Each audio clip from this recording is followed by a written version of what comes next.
Somewhere beneath the surface of the ancient world, under meters of accumulated earth and time, archaeologists began finding the same thing over and over again.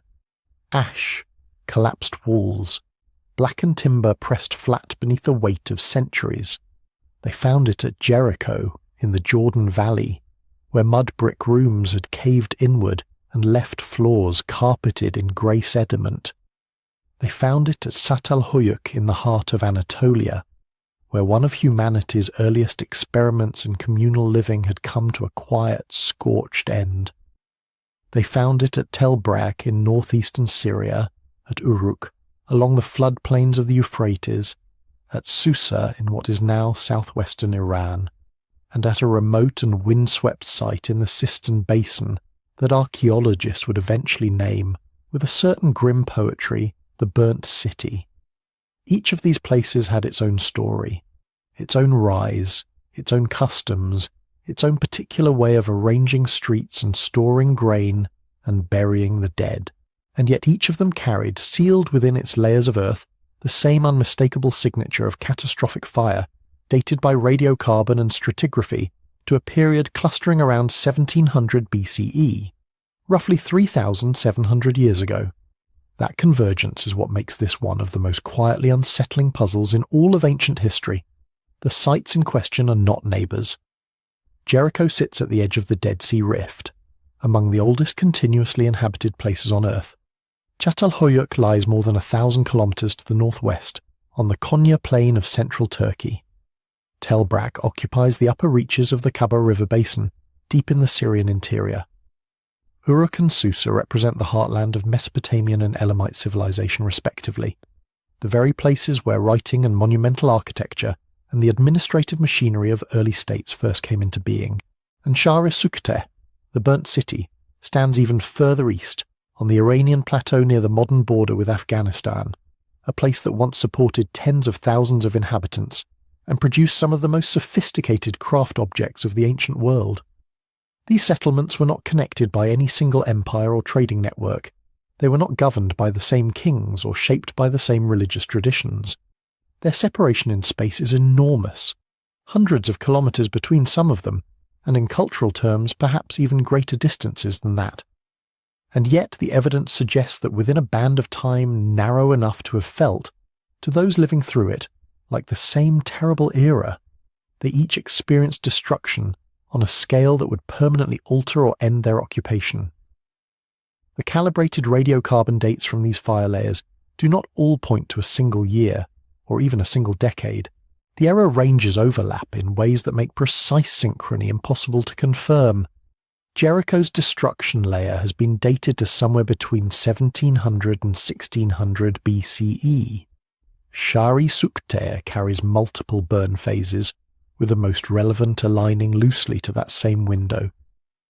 Brak's burned house horizons cluster in the early second millennium. These are not identical timestamps. Archaeology rarely offers those. But they are close enough and widespread enough to raise a question that has no clean answer. Was something happening across the ancient Near East and Central Asia that these cities were all, in their different ways, experiencing at the same time? That question is what this investigation is about. Not a solved catastrophe, not a confirmed disaster with a named cause and a tidy sequence of events, but a genuine puzzle, one that archaeologists and historians and climate scientists are still working through, carefully, with the awareness that the evidence is fragmentary and the conclusions remain contested. Over the course of this journey, we will move through these sites one by one, looking at what the excavations have revealed and what they have not. We will consider how archaeologists read destruction in the ground, how they distinguish a fire set by an enemy from one caused by an earthquake or drought or accident. We will examine the proposed explanations that scholars have advanced: prolonged aridity and climate shift, seismic activity, the movements of raiders across unstable frontiers, and, at the more speculative edge of the conversation, the possibility of an extraterrestrial event that may have left its mark on the landscape. We will treat each of these hypotheses seriously, and each of them honestly, which means acknowledging where the evidence runs thin.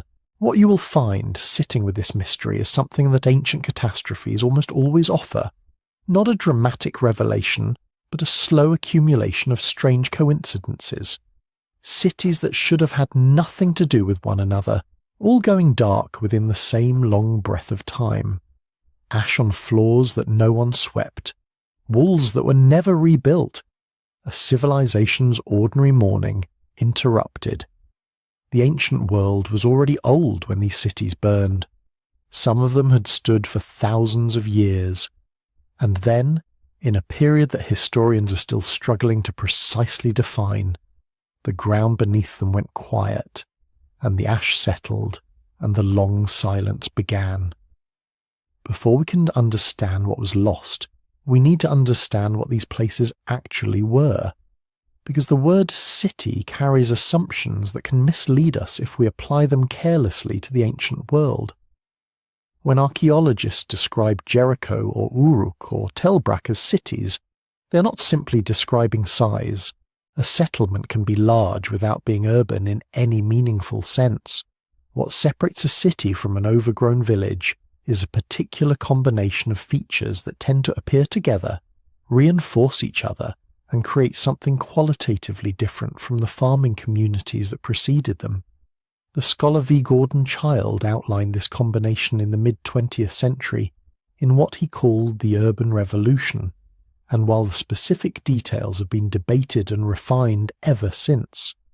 His basic checklist still shapes how archaeologists approach the question. A true city in this framework requires dense population, surplus food storage, some form of administrative control, specialized labor divided among workshops and trades, monumental public architecture, and a recognizable social hierarchy. Not just powerful individuals, but institutionalized differences in wealth, authority, and access. The earlier settlements that meet enough of these criteria to qualify began appearing in the Near East during the 4th millennium BCE in a period known as the Uruk period, which ran roughly from 4000 to 3100 BCE. This was when the particular combination of conditions in southern Mesopotamia, reliable river flooding, deep alluvial soils, the logistical demands of large-scale irrigation, seemed to have pushed human communities across a threshold from which there was no returning. Mud brick temples rose above the flat plains. Storage facilities capable of holding the output of entire agricultural regions were constructed and managed by administrators who used clay tablets and eventually a notation system that would become the world's first writing. Beveled rim bowls, produced in staggering quantities by standardized molds, suggest that large numbers of workers were being fed from centralized stores, a signature of organized labor on a scale that had never existed before. By the end of the Uruk period, the city of Uruk itself had expanded to somewhere between 200 and 250 hectares, with a population that may have reached 25,000 to 50,000 people. That figure requires some adjustment in our imagination. These were not the silent ruins we see photographed in academic publications. They were loud, smelly, crowded places, full of the noise of potters and weavers and metalworkers, of animals being slaughtered and grain being ground, of disputes and ceremonies and the daily negotiations of people living very close together. They were connected by long-distance trade networks that brought timber, metals, and semi-precious stones from hundreds of kilometers away, because the alluvial plains that produced such agricultural abundance offered almost none of these raw materials locally. The cities needed the wider world, and the wider world increasingly organized itself around the cities. This urban pattern spread and persisted. Through the early dynastic period, through the rise and fall of Akkadian imperial ambitions, through the oscillations of the early Bronze Age, cities across the Near East and into Central Asia maintained the essential structure that had emerged during the Uruk period. They were not identical. Çatalhöyük in Anatolia, which dates to an even earlier horizon stretching back into the 7th millennium BCE, had an unusual layout in which houses were entered through roof openings rather than street-level doors, giving it a dense, labyrinthine character unlike anything in Mesopotamia. Shari Sukhdeh in the Sistan basin of eastern Iran developed its own distinctive industries, including elaborate inlaid objects, textiles, and a level of craft specialization that speaks to a sophisticated urban economy. Susa, in what is now southwestern Iran, served as the administrative centre of an Elamite world with its own script, its own religious traditions, its own political arrangements. Brak in northern Syria was a regional hub, a place where the Kabur River Basin's agricultural wealth was gathered, stored and redistributed. Different in culture and geography, yes, but similar enough in structure to belong to the same conversation. Each of them had storage systems, each had workshops, each showed evidence of social differentiation in burial goods and housing quality. Each was embedded in trade networks that linked it to distant sources of essential materials. Each had some form of public or ceremonial architecture that expressed collective identity and concentrated power. These shared traits are what make it meaningful to compare them, not to flatten their differences, but to recognize that they face some of the same structural vulnerabilities. Chief among those vulnerabilities was fire. The same mud brick construction that made these cities possible also made them dangerous in ways that their inhabitants lived with every day. Mud brick walls, when exposed to sustained heat, can reach temperatures above 1,100 degrees Fahrenheit. They do not burn, but they crack. They lose structural integrity, and the timber beams set into them, essential for roofing in a region where stone and heavy timber were both scarce, burn readily and catastrophically. In tightly packed neighbourhoods, where houses shared walls and rooftops nearly touched, a fire in one structure could spread to the next within minutes. Stored food, oil, mats, and wooden furniture acted as accelerants. The archaeological evidence for this is not hypothetical. Experimental studies of ancient construction materials have confirmed that a single house fire in a mud brick settlement could become a neighbourhood-wide conflagration in the span of a few hours. So by the time we reach the early 2nd millennium BCE, the centuries immediately preceding that 1700 BCE window, where the fire layers begin to cluster, we are looking at a landscape of sophisticated, interconnected, densely built, deeply flammable cities. Places that had endured for generations, in some cases for millennia. Places with everything to lose. And it is from that context, knowing what these cities were, how they were built, and what it meant when fire moved through them, that the mystery of their near-simultaneous destruction becomes something more than an archaeological curiosity. It becomes a question that reaches across the ages and refuses still to let go. When a city burns and no one writes it down, the fire still leaves a record. It writes itself into the ground in layers that, thousands of years later, a careful excavator can read the way a physician reads an X-ray, not with perfect certainty, but with enough precision to reconstruct the broad outline of what happened, and sometimes, with extraordinary luck, much more than that. The primary language of this record is stratigraphy. Every settlement that lasts more than a few generations builds up its own archaeology from the inside. Floors accumulate debris, walls collapse or are deliberately demolished and rebuilt, hearths fill with ash and are relayed. The sequence of these deposits forms a vertical column of time, with the oldest material at the bottom and the most recent near the surface, interrupted by the occasional violent event that leaves its own unmistakable signature. A destruction event, a fire, a collapse, an abandonment, shows up as a disruption in the otherwise gradual accumulation of domestic life. It is a boundary, a break in the narrative, and recognizing it is one of the first things an excavation team learns to do. Fire, specifically, announces itself through a particular set of physical signatures that experienced archaeologists recognize almost immediately. The most obvious is the ash lens, a distinct horizontal band of fine grey or black material, sometimes just a few centimetres thick, sometimes deep enough to fill an entire room. Below it you find the remnants of whatever was present when the fire burned. Carbonized wooden beams, now reduced to fragile black silhouettes of their original form, still shaped like timbers but friable enough to crumble at a touch.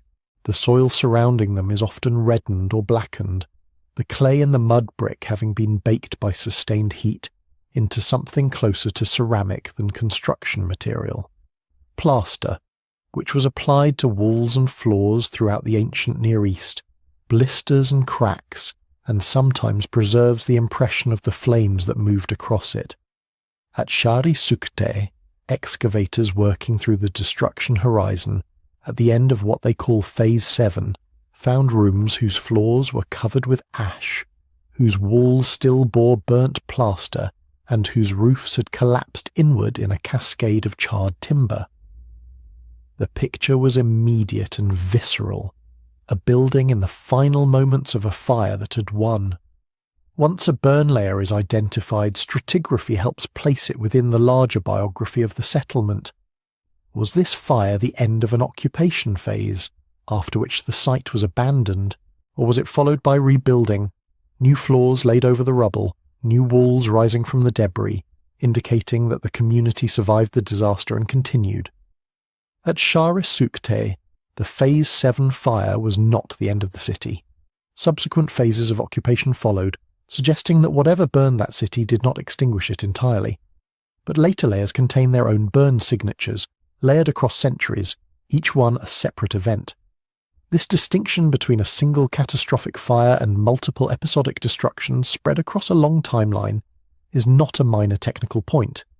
It is fundamental to the entire question this script is exploring, because it determines whether we are looking at a pattern or simply a coincidence of independent local disasters. This is where radiocarbon dating enters the picture, and where the evidence begins to require more careful handling. When organic material burns, a wooden beam, a grain store, a woven mat, it stops exchanging carbon with the atmosphere. The ratio of carbon-14 to carbon-12 it contains at the moment of burning then decays at a known rate, and measuring what remains allows scientists to calculate a date for the fire.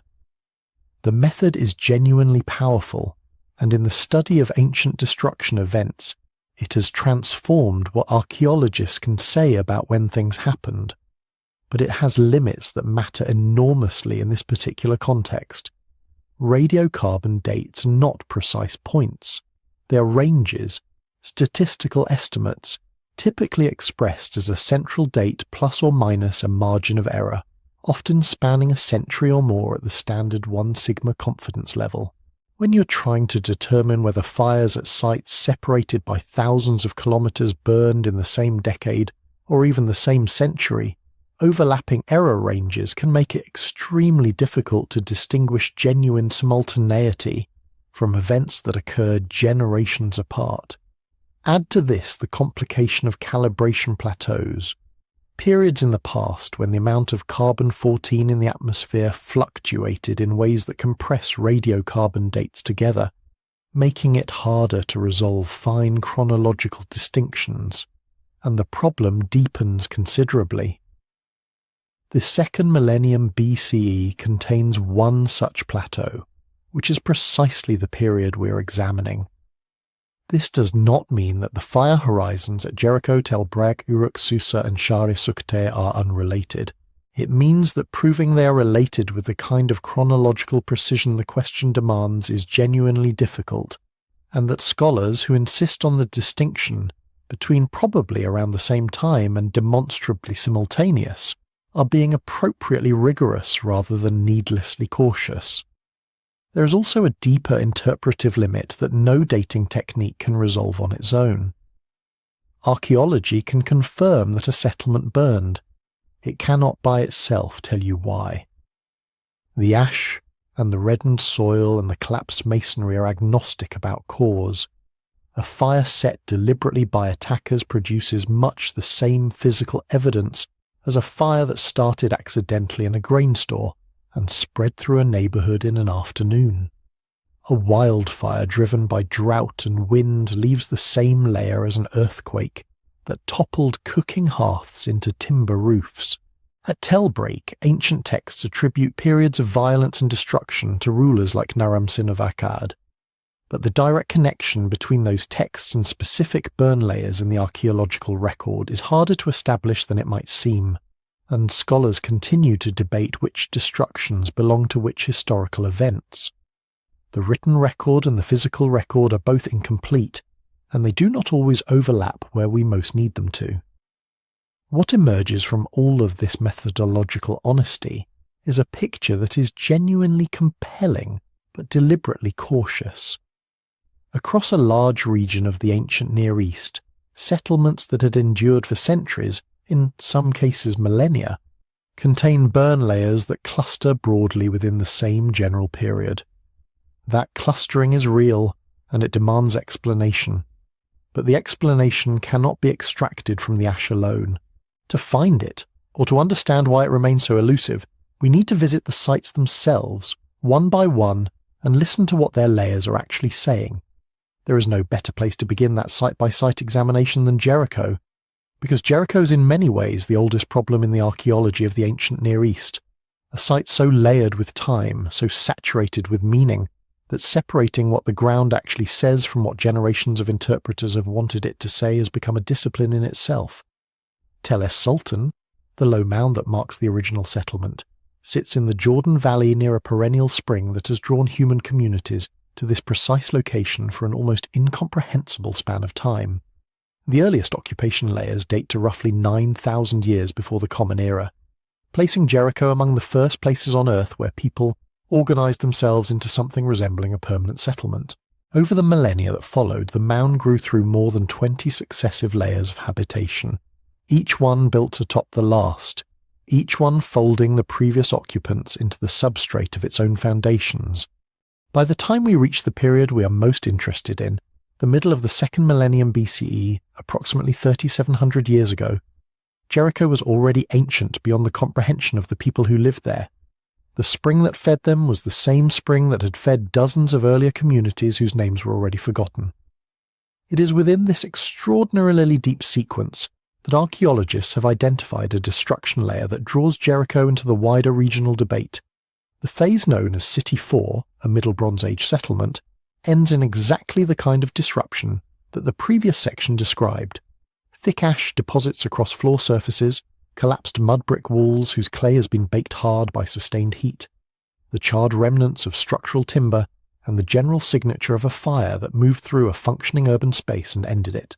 Calibrated radiocarbon dates place this destruction somewhere between 1617 and 1530 BCE, with a more precise date of approximately 1573 BCE, emerging from direct dating of the relevant layer. That range overlaps, at least partially, with the period being discussed across all the other sites in this story. It is genuinely suggestive. But Jericho's age is also its greatest interpretive difficulty. When a site has been continuously occupied for 9,000 years, each episode of rebuilding does not simply add a new chapter, it actively erases and disturbs the one below it. Foundations are cut through earlier floors. New construction rearranges the debris of old fires. The early bronze layers at Jericho, which record their own cycles of destruction and rebuilding across the 3rd millennium BCE, lie immediately below the Middle Bronze sequence, and the transitions between them are not always clean. Phases bleed into one another. A later wall might be dug down through an earlier burn layer in a way that makes it difficult, even with careful excavation, to establish whether two fire signatures are truly separate events, or whether one represents the reworking of the other. The long occupational sequence that makes Jericho so important, the reason it has been excavated repeatedly, the reason it remains central to any discussion of early urbanism, is precisely what makes it so hard to use as a clean data point in a regional fire horizon. The problem is compounded considerably by what Jericho carries in cultural memory. The story preserved in the Book of Joshua, the walls tumbling at the sound of trumpets, the city taken and burned by an invading Israelite army, is among the most famous destruction narratives in the entire literary tradition of the ancient world. That story has shaped how Jericho has been excavated, interpreted and debated for well over a century. Early archaeologists arrived at Tel es Sultan already looking for confirmation of the biblical account. When they found destruction layers, the temptation to connect them to Joshua's campaign was powerful and not always resisted.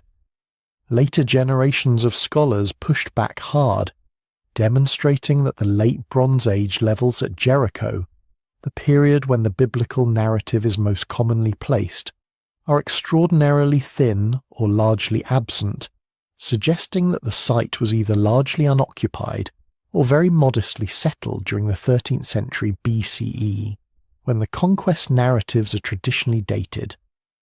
The walls that allegedly fell, in other words, were probably not there in the form the story describes.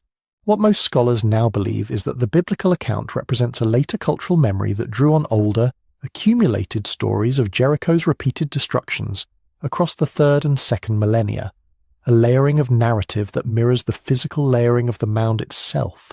The fire and the collapse and the dramatic end are real in the archaeological record, but they belong to the Middle Bronze Age, not the Late Bronze, and they arrived through causes that had nothing to do with the armies of Joshua. The text compressed centuries of episodic destruction into a single legendary event, and that compression has been quietly distorting archaeological interpretations of the site ever since, even among researchers who believe they have fully set the biblical story aside. This is the particular value Jericho offers to the broader mystery we're exploring, and also the particular way it complicates it. The Middle Bronze Age fire layer is real. The dates overlap with the regional destruction horizon. The site was clearly abandoned or drastically reduced after the city fall burning, and the spring that had sustained continuous occupation for millennia apparently could not prevent that outcome. In these respects, Jericho fits the pattern. But the fame of the site, the depth of its occupation, and the weight of its textual legacy all conspire to make it harder to read than a less storied place might be.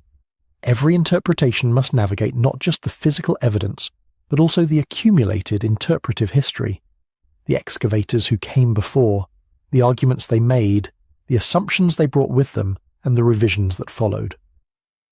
What Jericho demonstrates, then, is that a famous site can illuminate a mystery while simultaneously making it harder to solve. The ash layer is there, the collapsed walls are there, the dates are in the right range, but isolating that single event from the 9,000 years of human activity pressing down on it from every direction, and separating genuine archaeological inference from the long shadow of biblical memory, requires a kind of analytical patience that resists simple conclusions. Jericho invites you to see the fire. It is less forthcoming about telling you exactly when it started, or why, or whether it was truly part of something larger that was burning at roughly the same moment across the entire ancient world. Jericho forces us to think carefully about how deeply a single site can be embedded in layers of time that complicate every question we ask of it.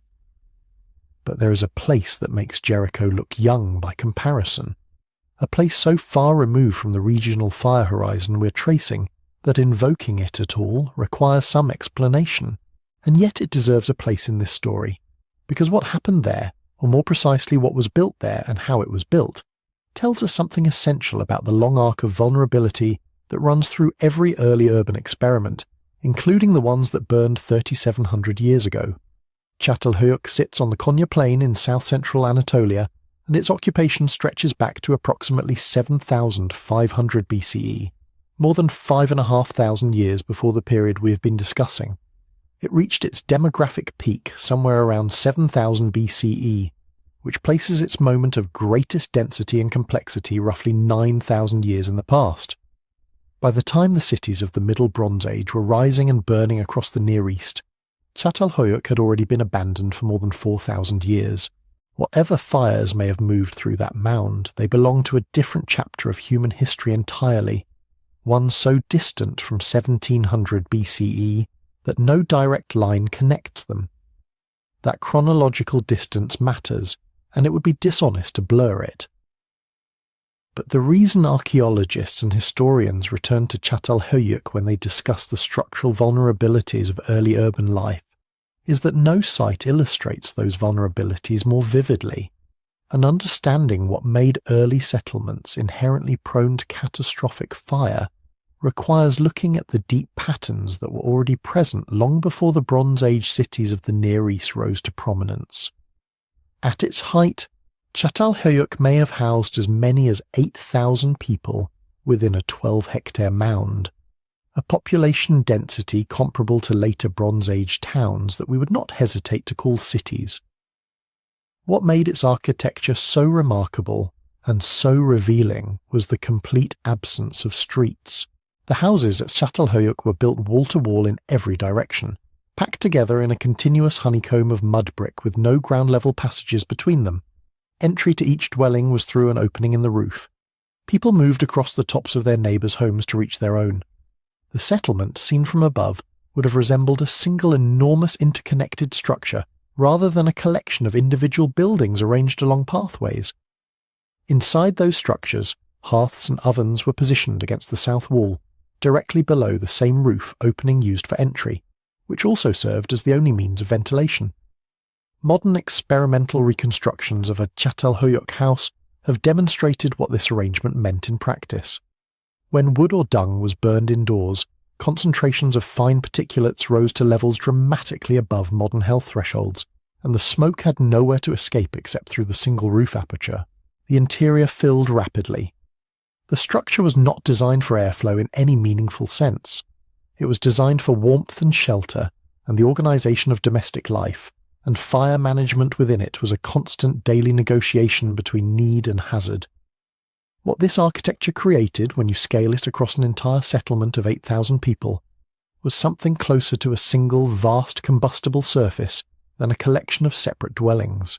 A fire breaking out in one rooftop space or spreading from one roof-level entry point to the next would have had very little to interrupt its movement. There were no alleys, no breaks in the built fabric, no open courtyards providing natural fire breaks. The very density that made Çatalhöyük socially coherent and defensively compact made it, in the event of uncontrolled fire, extremely difficult to protect. Now, to be precise about what we can and cannot conclude, the experimental fire risk data come from reconstructed replicas of Neolithic houses, and while they convincingly demonstrate the potential for rapid smoke accumulation and the structural conditions that would accelerate fire spread, they do not prove that a settlement-wide catastrophic fire actually occurred at Çatalhöyük. The archaeological record there does preserve evidence of individual houses being burned and rebuilt, which was in fact a recurring part of the site's occupation cycle. Structures were deliberately burned and replaced as part of what appears to have been a pattern of periodic renewal.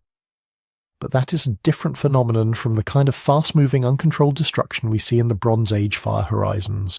The site's abandonment around 5600 BCE does not appear to have been caused by a single dramatic fire event, and the radiocarbon dates for its later phases carry enough uncertainty that precise end-date conclusions remain difficult. So why bring Çatalhöyük into a conversation about fires that happened thousands of years after it was already a mound of compressed history? Because the lesson it offers is architectural, not calendrical. The patterns that made Çatalhöyük fire-prone, the wall-to-wall construction, the absence of streets, the shared rooftops, the minimal ventilation, the proximity of open fire to combustible organic roofing material, were not unique to this one Neolithic settlement. They were the natural outcome of how early communities solved the problems of defence, warmth, and the efficient use of limited space. And variations on those same solutions appear throughout the urban experiments of the 3rd and 2nd millennia BCE across the Near East. The Bronze Age cities that concern us most directly were not as extreme in their configuration as Çatalhöyük, but they shared family resemblances, dense mud brick construction, narrow lanes that could funnel rather than interrupt fire, timber roof structures that burned readily, and populations large enough that a fire spreading unchecked through 1/4 of a settlement could produce the kind of total destruction signature that archaeologists find millennia later. What Çatalhöyük teaches us, in other words, is that vulnerability to catastrophic fire was not an accident of a particular moment or a particular crisis. It was engineered into the DNA of early urban life long before the Bronze Age, and it persisted because the trade-offs were real and the alternatives were limited. The compactness that made a settlement defensible and socially coherent was the same compactness that made it burn so completely when the conditions were right. The fire risk was not a flaw added later. It was present from the beginning, baked into the walls themselves. That long vulnerability, stretching back through millennia of human settlement, is the deeper context within which the more specific crisis of 1700 BCE must be understood. The cities that burned in that period were not unusually careless or uniquely unlucky. They were the inheritors of a building tradition that had always lived, however cautiously, alongside the possibility of total loss. When something tipped the balance, drought, structural failure, conflict, or some combination of forces not yet fully understood, it tipped it in settlements that had been carrying that vulnerability since before most of the ancient world's famous civilizations had begun to rise. That inherited vulnerability, the combustible logic built into the bones of early urban life, did not belong only to Anatolia or the Jordan Valley. It extended eastward and northward into zones of the ancient Near East where the rhythms of urbanization played out differently but produced many of the same structural conditions and eventually many of the same fates. One of the most important sites for understanding how the fire horizon of the Middle Bronze Age connects those different zones to one another is Tel Brak, a mound rising from the flat plain of the Upper Khabar River in what is now northeastern Syria. Tel Brak is not as famous as Jericho or Uruk, but it arguably deserves to be. Settlement at the site began around 6,500 BCE, placing it among the longest continuously occupied urban centres anywhere in the ancient world. By the early 4th millennium BCE, roughly 3,800 BCE, it had grown into a genuine city, covering somewhere between 55 and 130 hectares at different points in its development, a scale that makes it comparable to the great southern Mesopotamian centres of the same period. The ancient name for the city was Nagar, and it sat at a geographic crossroads that gave it unusual significance. It was positioned between the agricultural heartland of the Tigris-Euphrates river system to the south, and the drier, more marginal landscape stretching northward and westward toward Anatolia and the Levant. That position made Tel Brak a conduit, a place where trade routes converged, where political influence from different directions met, and where the pressures of multiple competing powers could be felt simultaneously. This geographic reality shaped the site's long and turbulent history in ways that are still being untangled. Excavations have revealed not one or two major destruction phases, but a sequence of them, each separated by periods of rebuilding and recovery. Around 2300 BCE, the city experienced a major collapse, followed not long after by the construction of a substantial Akkadian-era administrative presence. The palace built under Naram-Sin, the powerful Akkadian king who extended his empire's reach deep into the Khabar region, was itself eventually burned, around 2190 BCE, in a destruction event that fits within a broader pattern of Akkadian imperial retreat across the Near East. The site was then reoccupied, rebuilt, and inhabited through the early and middle 2nd millennium BCE, carrying its accumulated destruction layers like geological strata, each one encoding a separate episode of violence or collapse or fire. The layer that matters most for the pattern we are tracing is the one archaeologists have identified within the Middle Bronze period, approximately 1700 to 1600 BCE.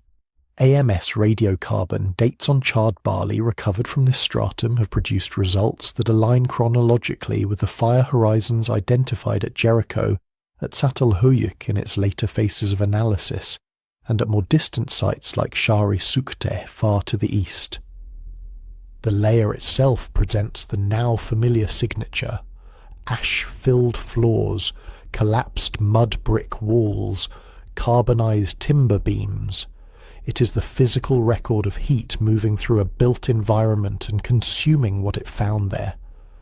When you stand that layer alongside the equivalent layers at other sites and observe how the radiocarbon dates cluster, even with their overlapping error ranges, the suggestion of a near-simultaneous regional event becomes difficult to dismiss entirely. Tel Brak also contributes something uniquely unsettling to the broader picture, and that is direct physical evidence of large-scale violence at an earlier moment in the city's history. 4 mass graves dating to approximately 3,800 to 3,600 BCE, the late Chalcolithic period, have been excavated at the site. Together they contain the remains of a substantial number of individuals, predominantly young adults and subadults, whose skeletal condition and burial arrangement have been interpreted by researchers as the result of large-scale violent conflict during the city's early expansion. This evidence provides a concrete reminder that Tel Brak was not simply a peaceful urban centre that suffered occasional fires. It was a place where violence, instability, and rapid demographic stress had already left marks in the ground long before the Bronze Age destruction events we are focused on. It was, in short, a city that had been living with conflict as a structural condition for millennia. That history of documented local violence creates an interpretive problem that every archaeologist working at Tel Brak has had to navigate. When a fire layer appears in the Middle Bronze record, the instinct is to look for a cause. But the site's own past suggests multiple possible sources for such destruction: internal political upheaval, regional conflict with neighbouring polities, the ebb and flow of imperial control from Akkad or later from the kingdoms of the Upper Khabur Basin, or some combination of environmental stress and opportunistic raiding. The ash and collapsed walls taken alone do not distinguish between these possibilities, and crucially the absence of clear evidence for coordinated external assault, no concentrations of foreign weaponry, no consistent destruction of defensive architecture in the patterns typical of deliberate siege warfare, means it is genuinely difficult to argue that the Middle Bronze burning at Tel Brak was the result of a single organised external force moving through the region. This is precisely the distinction that matters most when we try to evaluate whether the fire horizon visible across the Near East represents something coordinated or simply convergent. Local conflict evidence, even vivid and well-dated evidence, does not constitute proof of regional coordination. A city can burn for entirely local reasons at the same moment another city burns for entirely different local reasons, and the coincidence of dates, when filtered through radiocarbon uncertainties, can create a pattern that looks more unified than it actually was. Tel Brak's destruction record is real and significant, but it is also deeply ambiguous, and that ambiguity is itself informative. What Tel Brak ultimately contributes to this story is something more structural than a single dramatic moment. It demonstrates that Mesopotamian urbanism extended far beyond the river valleys of the south, reaching into the northern frontier zones in ways that connected distant regions to the same networks of trade, political power, and environmental vulnerability. When fire moved through those networks, whether carried by drought, by conflict, by structural collapse, or by some combination of pressures still not fully resolved, it moved through a system that Tel Brak had helped to build and sustain for thousands of years. The city on the Upper Khabur was not a peripheral footnote to the Bronze Age world. It was one of the nodes through which that world held itself together, and when it burned, the burning mattered far beyond the mound itself. From Tel Brak, the thread of fire and collapse extends southward and eastward into the heartland of Mesopotamian civilization, into the cities that scholars most often cite when they reach for examples of what early urban life actually meant and what it cost. Uruk and Susa are not peripheral sites with ambiguous records and contested chronologies. They are foundational.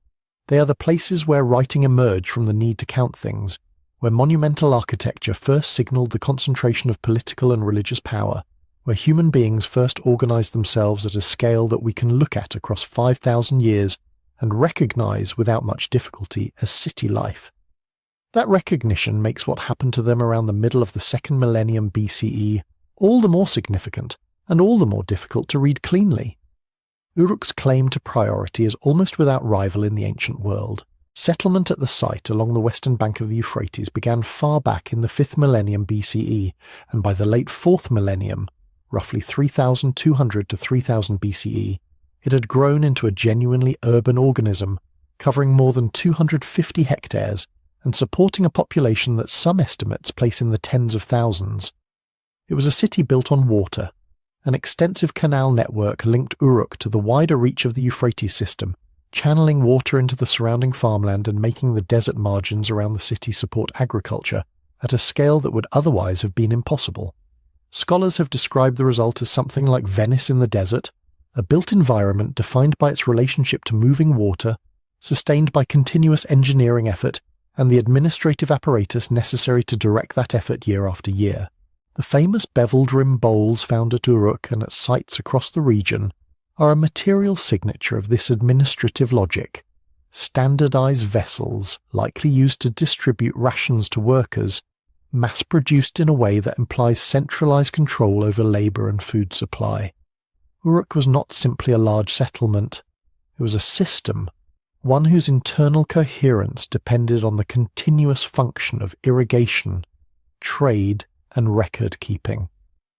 That systemic character is precisely what makes the destruction layer at Uruk so significant. Around 1750 BCE, the city's sacred districts were devastated in what the archaeological record captures as a citywide fire event. Collapsed mud brick walls, burnt timber beams, ash-covered floors. The physical vocabulary is the same as what we encounter at Tellbreak, at Jericho, at sites scattered across the Near Eastern landscape. The historical context here is somewhat more legible than at other locations. Elamite invaders from the east were moving through the region during this period, and the destruction at Uruk has been associated with that pressure. But the presence of a named political actor does not resolve the interpretive complexity entirely. Elamite incursion explains who may have set the fires, but it does not explain why Uruk's defences and social structures were sufficiently degraded to permit a catastrophic destruction of that scale. A city embedded in functioning networks of trade and irrigation, with robust administrative institutions and agricultural surplus, is not easily overwhelmed. Something had to have weakened those systems before the walls came down and the timbers burned. Susa presents a parallel case with its own geographic logic. The city sat in the fertile lowlands between the Karke and Des rivers, a landscape whose alluvial soils and river-fed hydrology made it one of the most productive agricultural zones in the ancient Near East. Susa had been an urban centre since the 5th millennium BCE, and it developed in close cultural dialogue with the cities of southern Mesopotamia to the west, borrowing and adapting administrative technologies, artistic conventions and architectural forms while retaining its own distinct character as the capital of the Elamite world. That position, culturally between Mesopotamia and the Iranian plateau, geographically positioned on trade routes running east toward Central Asia and north toward Anatolia, gave Susa an enormous reach. When its merchants moved goods and its scribes recorded transactions, the effects rippled outward across a regional system that connected dozens of smaller settlements to its fortunes. Around 1764 BCE, Hammurabi of Babylon sacked Susa. His forces looted the city's temples and set fire to the settlement with a thoroughness that left clear marks in the stratigraphic record. The destruction at Susa precedes the destruction at Uruk by roughly a decade or so in conventional dating, and the two events together occupy a window of perhaps 20 to 30 years around the mid-18th century BCE.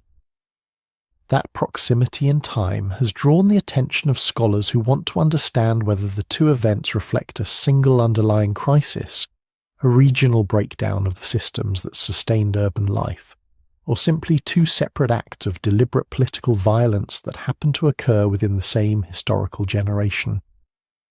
This is where the interpretive difficulty becomes acute. Both cities had been rebuilt and restructured many times over their long occupations. Uruk had already passed through multiple periods of reduced activity and partial recovery before the mid-2nd millennium. Susa had experienced its own cycles of destruction and reconstruction. When a destruction layer appears in such a deeply stratified site, separating the event from the accumulated noise of previous episodes requires painstaking work. Careful radiocarbon sampling, precise stratigraphic correlation, and the kind of comparative analysis that depends on equivalent work being done at other sites simultaneously. The overlapping error ranges on radiocarbon dates for the relevant layers at Uruk and Susa mean that while we can say with confidence that both cities experienced major fire events within a relatively compressed period around 1750 BCE, we cannot state with precision that they burned in the same year, or as the result of the same cause. The dates cluster in a suggestive way, but clustering is not proof of synchrony. What the evidence from Uruk and Susa does establish, with considerable force, is that fire in these cities was never simply a local event. Both were embedded in regional systems. Systems of irrigation that depended on coordinated upstream and downstream management. Systems of trade that moved goods across hundreds of kilometers. Systems of administration that link the fate of the city centre to the fate of outlying villages and agricultural zones. When fire moved through such a system, it moved through those connections. A city-wide destruction at Uruk meant disrupted canal management across the surrounding farmland. A sack of Susa meant severed trade routes running east and west. The damage propagated outward through the network, touching places that never saw a flame directly, but felt the loss of what the burning cities had provided. That is why the destruction of Uruk and Susa matters beyond the ash layers themselves. Because the cities were nodes in a structure, and when the nodes failed, the structure around them trembled. The thread that runs eastward from Uruk and Susa does not stop at the Iranian plateau. It continues across the arid lowlands of what is now southeastern Iran, through landscapes of salt-flattened steppe, until it reaches a site that has given a name to the entire phenomenon we have been tracing, a name that functions less as a neutral geographic label and more as an indictment, a verdict written in Persian before the excavations even began. Çatalhöyük, the burnt city. The name comes from the site's condition when Iranian and later Italian archaeologists began systematic work there in the 20th century. The ancient settlement sprawls across roughly 150 hectares in the Sistan Basin near the border of Afghanistan, and even before a single trench was cut, the surface of the site communicated something of what lay below: char and ash embedded in exposed sections, walls that had collapsed inward rather than eroding outward. The particular texture of destruction preserved in a dry climate for millennia, without the obscuring effects of dense vegetation or later settlement. When scholars began calling it the burnt city, they were not reaching for poetry. They were describing what the ground looked like, and that name has since transformed the site into something more than an archaeological location. It has become shorthand for the wider mystery, a kind of gravitational centre around which theories about regional collapse and ancient catastrophe tend to orbit.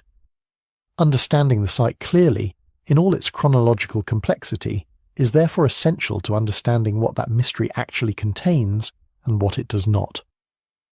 The stratigraphic sequence at Çatalhöyük is both its greatest asset and its greatest source of interpretive difficulty.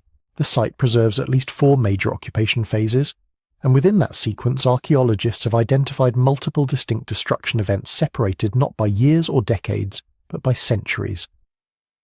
The most dramatic and well-documented of these occurs at the end of Phase 7, dated by radiocarbon analysis to somewhere between 3000 and 2850 BCE. What the excavated rooms from this phase contain is striking in its specificity.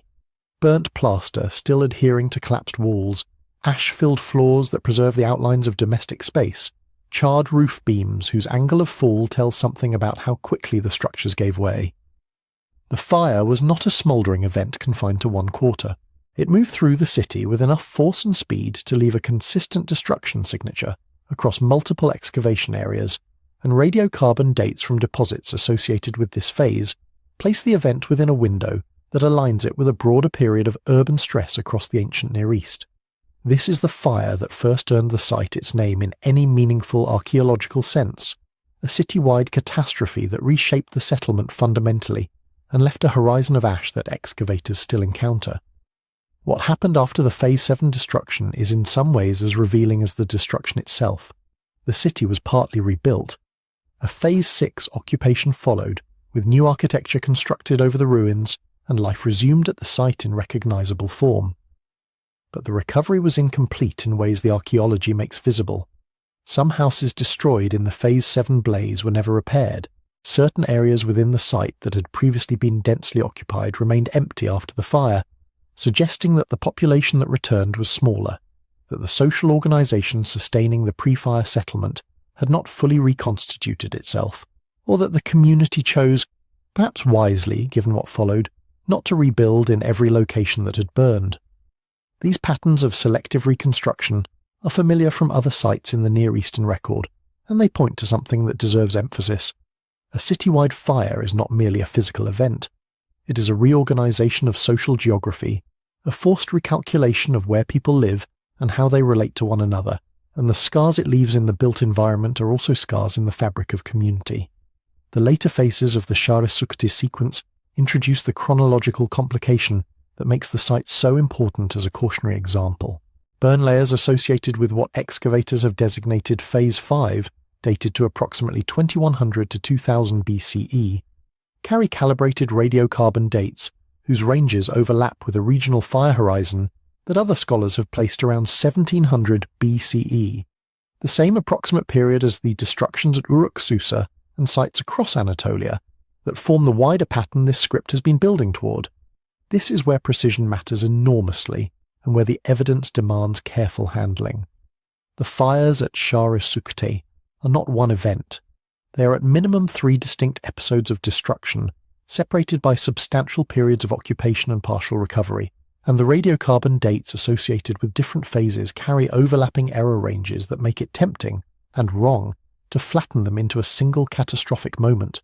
The ash deposits from these later phases share a visual vocabulary with the Phase 7 destruction: collapsed mud brick, burnt organic material, the particular chemistry of intense, localized fire preserved in a semi-arid environment. But they represent different historical moments, different social contexts, different possible causes. To look at the stratigraphic column at Çatalhöyük and conclude that it records one great burning is to commit the kind of interpretive error that reduces complex history to dramatic simplicity. The site is not a single data point in a story about regional catastrophe. It is a record of repeated vulnerability, a settlement that burned, recovered partially, persisted under stress, burned again, and continued to carry that pattern of trauma and reconstruction through centuries of occupation. This is precisely why Çatalhöyük serves as both the most vivid case study for what we are trying to understand and the strongest argument for methodological caution. Its very name invites compression. The burnt city sounds like a place where one fire changed everything. The excavation record says otherwise. What the archaeology reveals is a long-term relationship between a human settlement and destruction, a pattern in which fire was not an aberration, but almost a recurring condition, one that the city's inhabitants responded to, adapted around, and ultimately could not fully escape. The site stands at the eastern edge of the fire horizon we have been mapping from Jericho westward, and then back east through Mesopotamia, and its position there is appropriate. It marks not a terminus, but a continuation of the same disturbing pattern. Ancient cities, scattered across vast distances, sharing the experience of burning, and leaving behind questions that the ash alone cannot answer. We have now travelled across something close to 2,500 kilometres of ancient landscape, from Jericho in the Levant, westward and northward through Anatolia, down into the river valleys of Mesopotamia, and out across the Iranian plateau to the Sistan basin. What we have traced along the way, site by site, is a recurring pattern. Thick ash deposits, collapsed mud brick walls, charred timber beams, floors sealed beneath destruction material, and radiocarbon dates that, while imprecise in their individual calibrations, seem to cluster around a window somewhere between roughly 1700 and 1500 BCE. Each of these sites has its own history, its own reasons for vulnerability, its own sequence of occupation and collapse. But the fact that so many of them share a broadly similar destruction signature, distributed across such an enormous geographic area, has led archaeologists to reach for a single organizing concept: the idea of a horizon.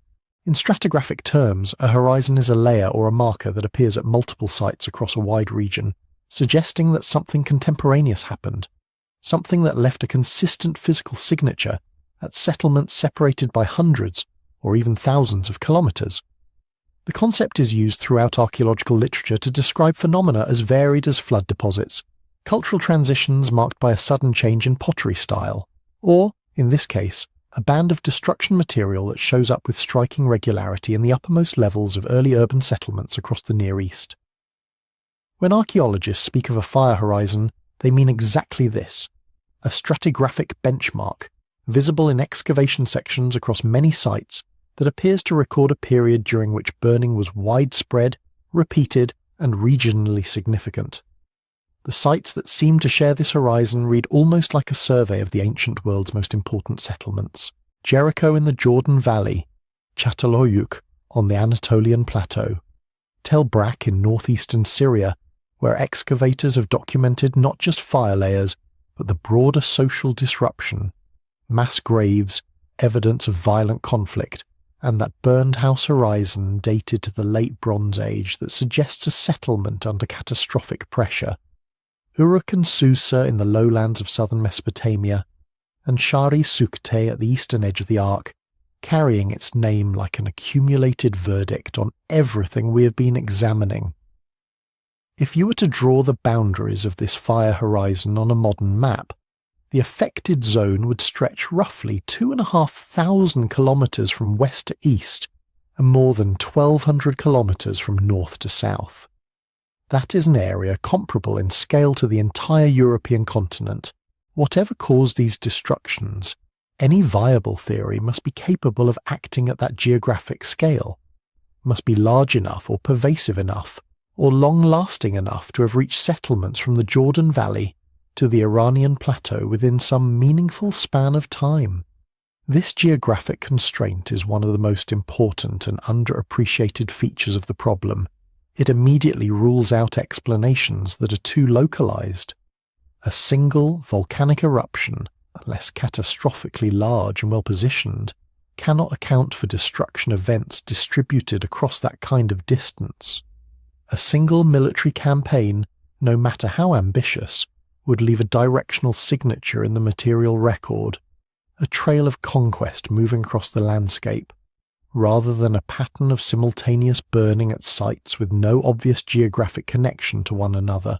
The scale of the horizon forces the question outward, from the specific to the systemic, and it is precisely this quality that has driven scholars toward climate-based explanations, toward seismic hypotheses, and toward what remains the most speculative possibility of all, an extraterrestrial or atmospheric event whose energy could theoretically have been distributed across vast distances in a very short time. But here the evidence demands that we slow down, and slow down considerably. The fire horizon across the Near East is not a single event recorded in precise, contemporaneous layers. It is a pattern constructed from the overlapping radiocarbon date ranges of destruction episodes at individual sites, and those ranges are wide.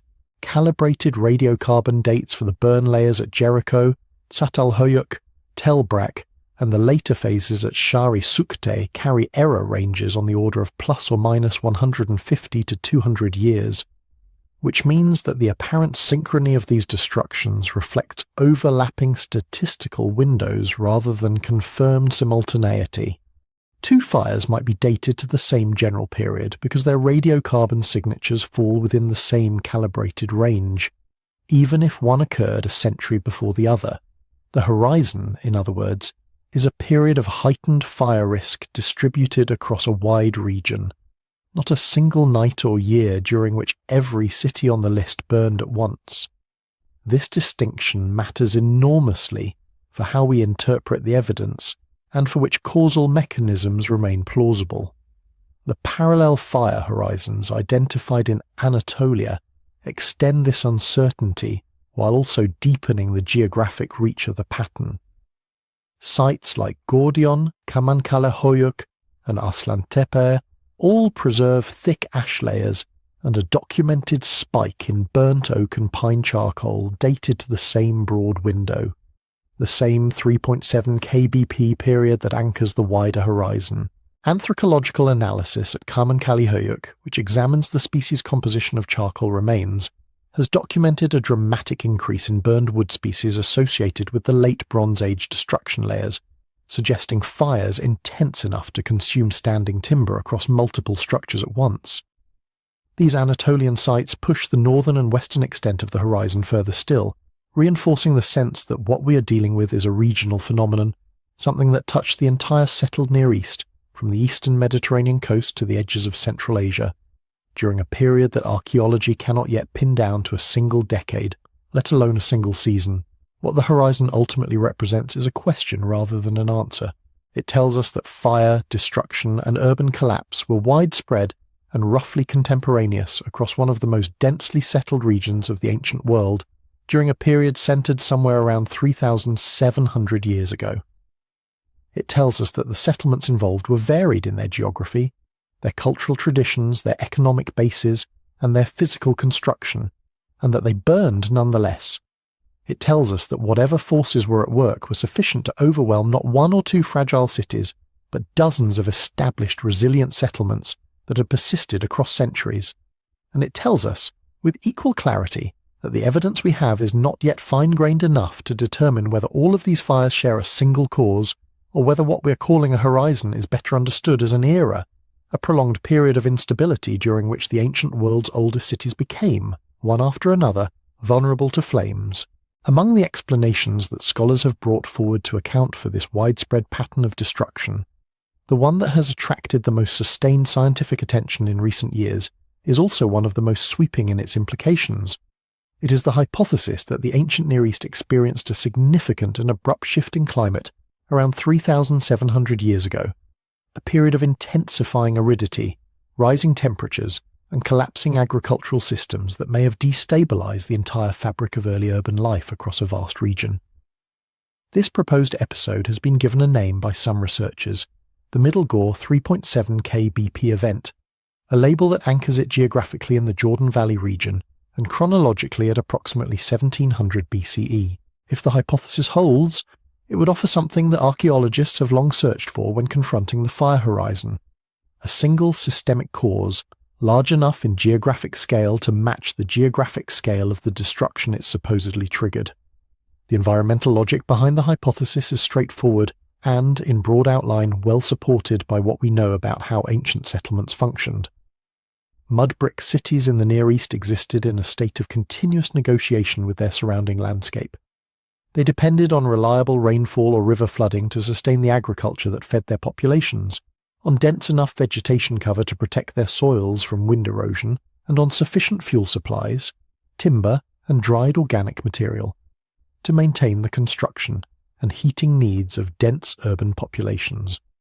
When those conditions deteriorated, the consequences cascaded through every layer of urban society. Crop failures reduced food stores and created the conditions for mass migration, as rural populations abandoned failing fields and either flooded into cities already under stress or dissolved entirely into mobile subsistence strategies. State revenues, which depended on agricultural surpluses, shrank. Administrative systems that coordinated irrigation, granary management and regional trade weakened or collapsed, and across landscapes where vegetation cover had thinned under drought conditions, the risk of fire, whether ignited by accident, by conflict, or by the accumulated dry heat of successive failed seasons, increased dramatically. The physical evidence for a climatic shift around this period comes from several independent sources, none of them complete on their own, but collectively suggestive. High-resolution speleothem records, that is, cave formations such as stalagmites, whose chemical composition registers changes in the overlying landscape's moisture and temperature over time. From sites including the Golizard cave system in northern Iran show marked aridity spikes during the broader period, encompassing 4.26 to 3.97 thousand years before present. The later portion of this range aligns closely with evidence for the abandonment of urban settlements in northern Mesopotamia, dated to approximately 4.19 thousand years ago. The Mg/Ca ratios preserved in these cave formations, a recognized chemical proxy for dust activity and aridity in regional paleoenvironmental studies, show an abrupt increase during this window, consistent with hotter, drier conditions that would have elevated dust storm frequency and reduced vegetation across the settled landscapes of Mesopotamia and the Iranian plateau.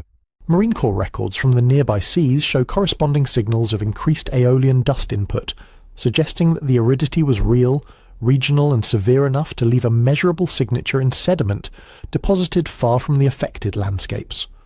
What these proxies describe in combination is not merely a dry decade but potentially a prolonged megadrought, a multi-generational shift in baseline climate conditions that would have placed ancient agricultural systems under sustained and ultimately unsustainable pressure.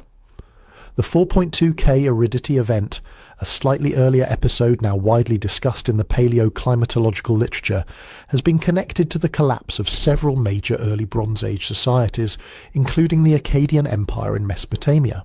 The Middlegore 3.7K BP hypothesis proposes that a second, related episode struck the region roughly 5 centuries later, perhaps less catastrophic in absolute terms, but arriving into a world already shaped by those earlier shocks, its settlements in many cases still rebuilding, its population still recovering, and its institutions less capable of absorbing a renewed environmental crisis.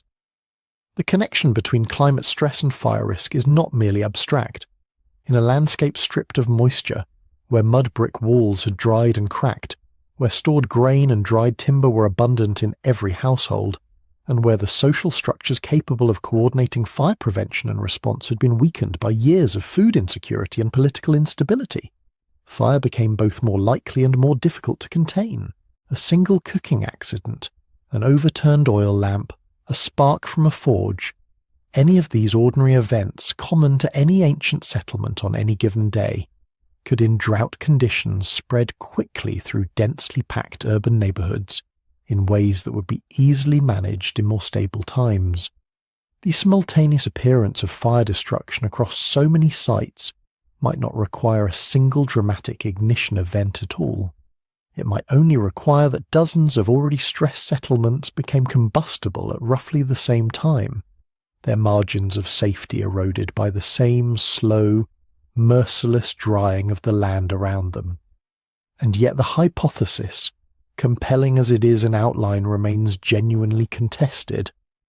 The paleo-environmental basis for the Middlegore 3.7K BP event rests on a limited number of high-resolution proxy records, a small set of speleothems and marine cores drawn from specific locations across a vast region. Age uncertainties in uranium, thorium and radiocarbon dating of these records run on the order of plus or minus 100 years, which means the precise timing, geographic extent and magnitude of any climate shift around this period cannot yet be confirmed with confidence. Some scholars working on the relevant sites argue that the fire layers they have excavated reflect local factors: internal social conflict, architectural failure, deliberate urban renewal, rather than any single regional environmental crisis. The broader 4.2K event and its relationship to societal collapse remains actively debated in the literature, with researchers cautioning against the kind of simple climate determinism that treats drought as an automatic trigger for civilizational failure. Societies are resilient, adaptive, and capable of responding to environmental stress in ways that do not always end in fire and abandonment. None of this means the climate hypothesis should be dismissed. It means rather that it should be held with the same careful uncertainty we've applied throughout this exploration, recognized as the most coherent systemic explanation currently on offer, grounded in real physical evidence, supported by a plausible causal chain from drought to destabilization to destruction, and yet not established firmly enough to close the question. The climate of 3,700 years ago may well have made the ancient world combustible.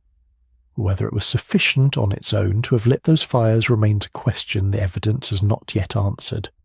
Climate, then, is not the only force that bends ancient cities toward destruction. The earth itself has a way of intervening, suddenly, without warning, and with a violence that reduces in seconds what generations of labour built over centuries.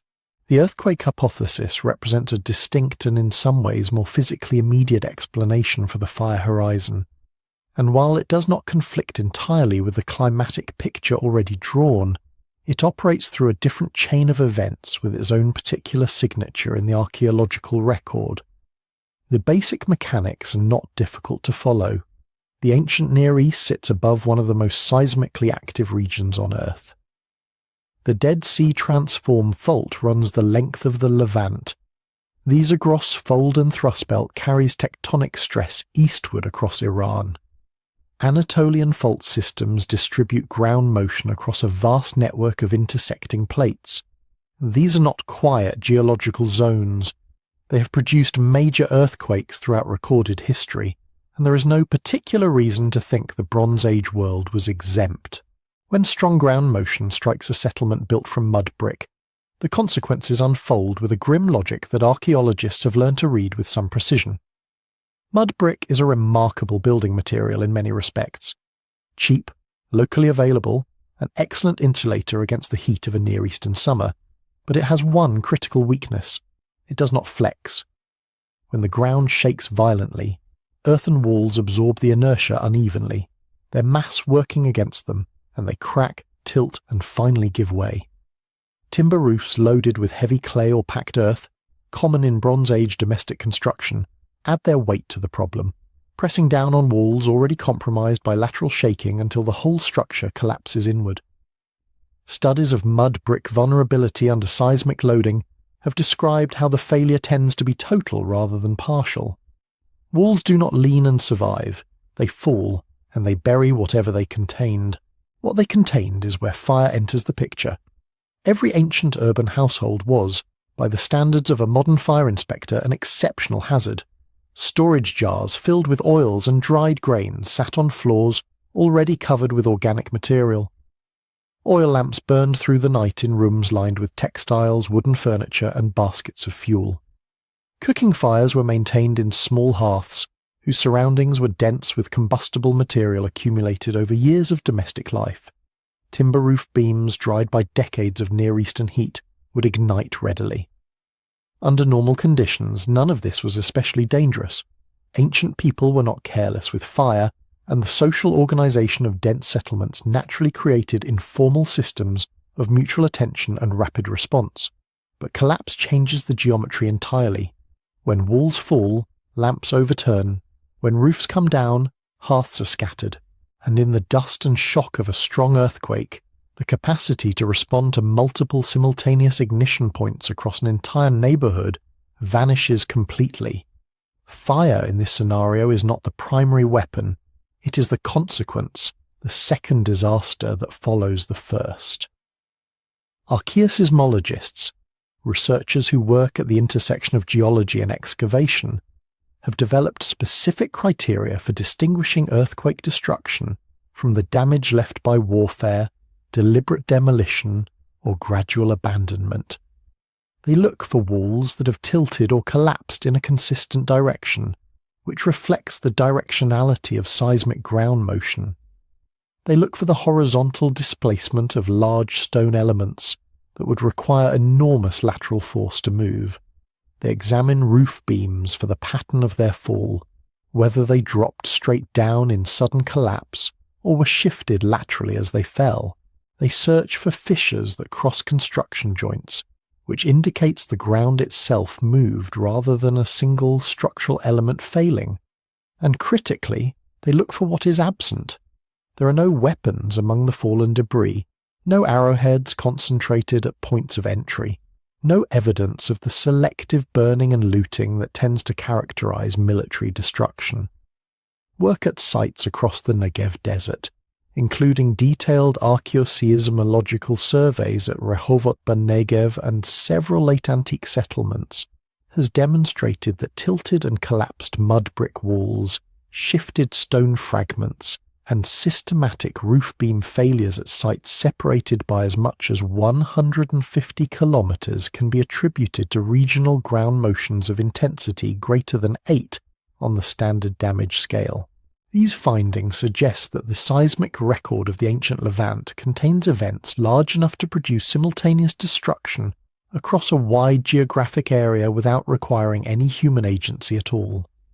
The difficulty, and it is a genuine one, is that this explanation struggles when asked to account for the full geographic spread of the destruction horizon under discussion. A single catastrophic earthquake, even a very large one, could reasonably destroy settlements within its immediate fault zone and produce fires that spread through neighborhoods weakened by the shaking. But the Dead Sea Transform and the Zagros-Anatolian network are not the same fault system. Tel Brak in northeastern Syria, Uruk in southern Mesopotamia, Susa on the Iranian plateau, and Shara Sukte in the Helmand Basin do not all sit on the same tectonic structure. A single seismic event of any plausible magnitude cannot realistically have shaken all of them at once. Where the earthquake hypothesis becomes more persuasive is when it is freed from the requirement of a single trigger. The same tectonic setting that makes the region seismically hazardous in general also means that its various fault zones are not independent. Stress transfer between connected fault systems is a well-documented geological process. A major rupture on one fault can increase stress on neighbouring structures, elevating the probability of subsequent events, not necessarily within minutes or days, but potentially within years or decades.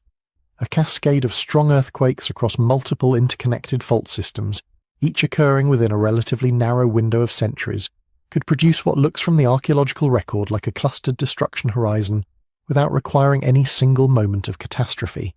Each site fires separately. Each earthquake is its own event.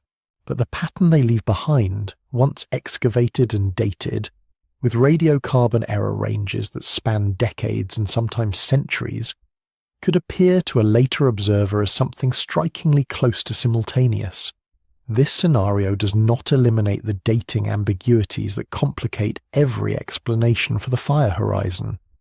Distinguishing earthquake-induced collapse from the structural damage left by war, from the accumulated failure of long-neglected buildings, or from deliberate post-occupation demolition, remains genuinely difficult without corroborating geological evidence from the same site.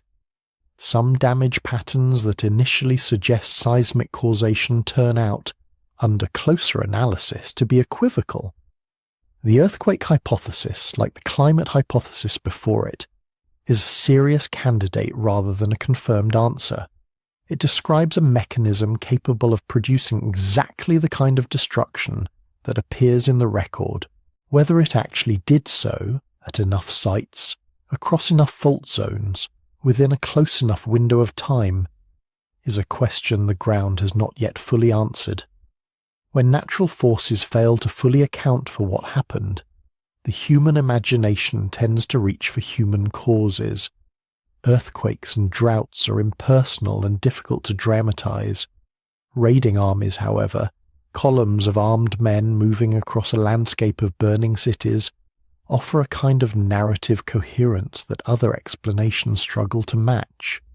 It is not difficult to understand why invasion theories have appealed to archaeologists and popular historians alike. Cities burned. Someone must have burned them. And the ancient Near East was not, by any reasonable assessment, a peaceful place. The broader period around 3,700 years ago was genuinely one of political fragmentation and mobile violence.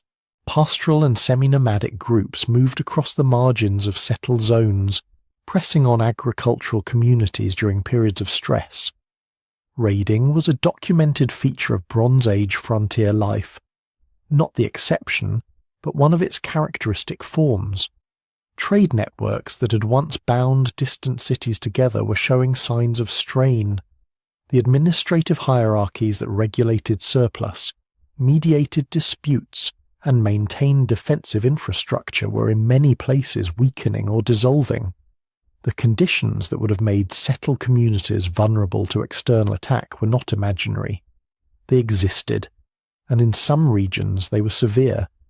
Given this background, it is tempting to reach for a single mobile threat, some early precursor to the groups later known as the Sea Peoples, or a confederation of steppe pastoralists moving in from the northern margins, and assign to them the pattern of destruction visible across the archaeological record.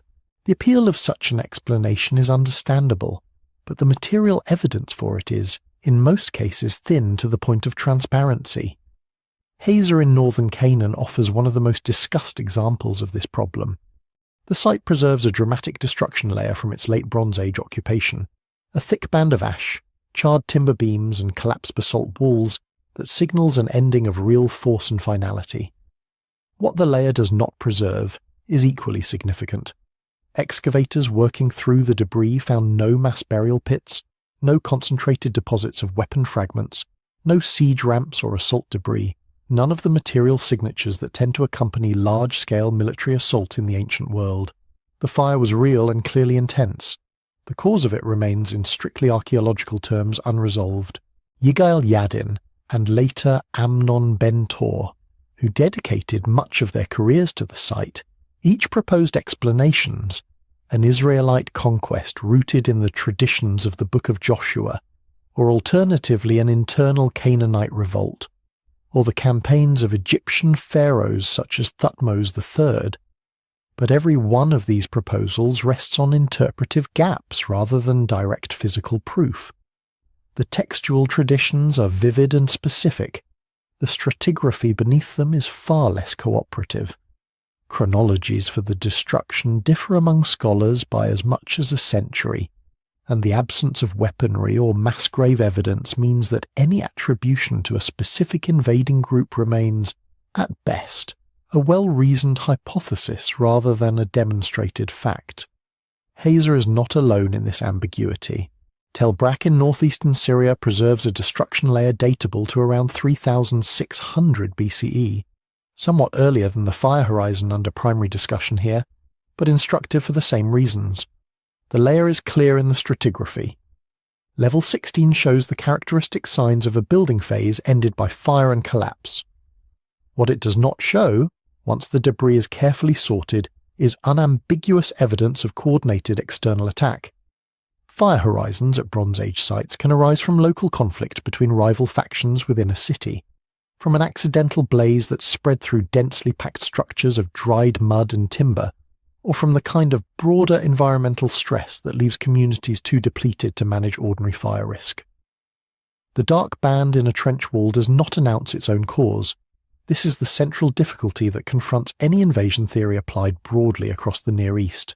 The radiocarbon windows for the fire horizons at different sites overlap, but they overlap loosely, within ranges that can span several centuries.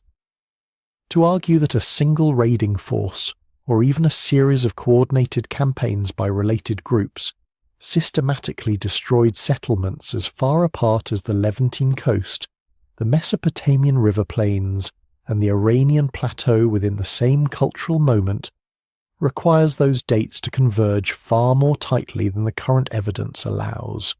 Distance alone poses a formidable problem. The territories in question span thousands of kilometers of varied terrain, separated by deserts, mountain ranges, and competing political spheres. No Bronze Age raiding force, however mobile and destructive, has left archaeological evidence of operating simultaneously across a region of this scale. What the evidence does support, more modestly and more credibly, is a picture of widespread but localized instability. Frontier communities were genuinely insecure during periods of political fragmentation. Local conflicts between neighboring polities, between settled farmers and mobile pastoralists, between factions competing for diminishing agricultural surplus in a drying climate, were real and sometimes violent.